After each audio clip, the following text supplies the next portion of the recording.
800%. Giờ bác lẽ về 800 là 30 triệu 430 ngàn. Ano nangyari? 10% là 30 Sige nga. Isa pa. 800%. Giờ bác lẽ về 800 là 30 triệu 430. May bagong labas na naman ng motor sa Thailand. Kala ko naman kung ano nangyari. Kala ko may kaaway eh. Parang nung nakaraan yung Suzuki, di ba? Napanood ba yung video natin? Binasag naman po no, yung screen. Ito naman parang may kaaway. Ganun ba talaga pag nag-unveil ng bagong motorsiklo, no?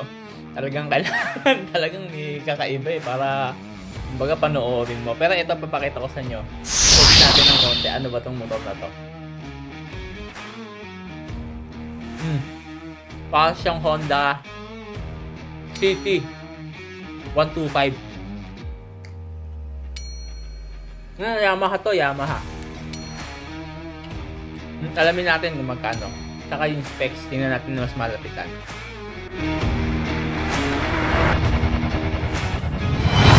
Boss Motovlog. Okay, November 25 pala ito nalabas sa Yamaha Thailand, ano? Itong Yamaha PG1. Alam nyo, pagka tinitingnan ko itong PG1, parang meron ko nakikitang kamukha eh.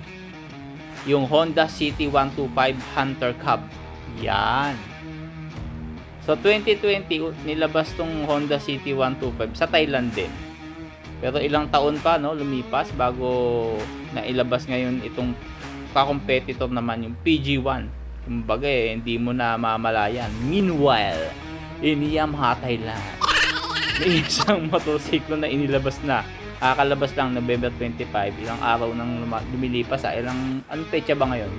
November 3 ngayon.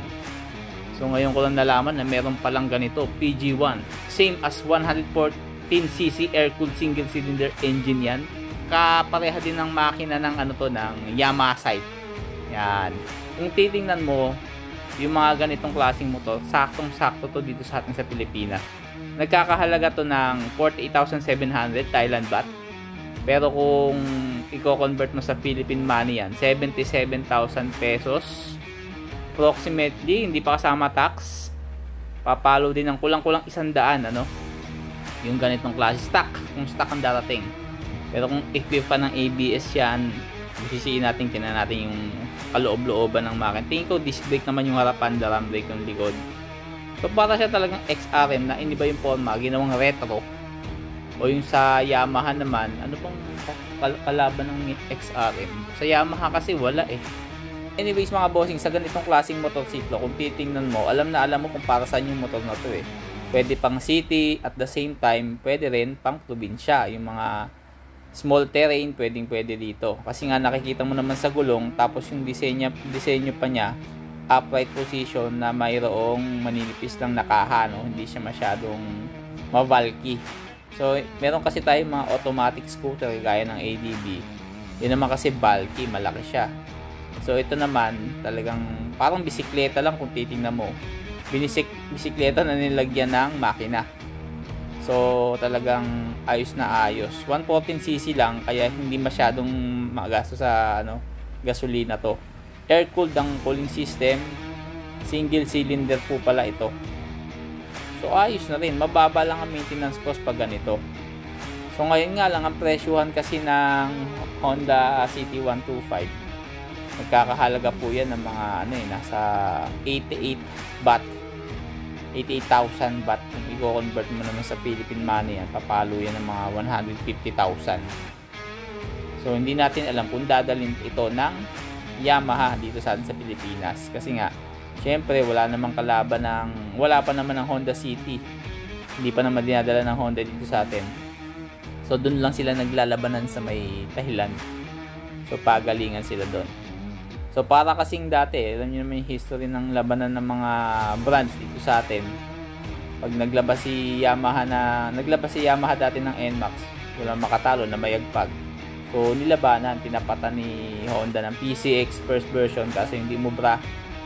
hanggang sa na-dominate na nga talaga ng market yung NMAX, na mayagpag ang NMAX. Pero nung nilabas nila yung ADV, dyan na nahati ang opinion ng mga tao. Nahati na, nagkaroon na ng option kasi lalo na ngayon mas marami may gusto na ng ADV, hindi natin matatanggihan kasi nga talagang sila yung nagpasimula ng automatic scooter na pang light off-roads kumbaga. Solid din to, pwede na to, hindi na masama para sa atin sa mga kakalsadaan sa Pilipinas. At the same time, retro classic pa yung disenyo. Kung titingnan mo yung headlight niyan, bilugan din yung mga panel, analog type, so walang masyadong mga kaartihan. Fuel injected na to, kaya mas mas tipid sa gasolina.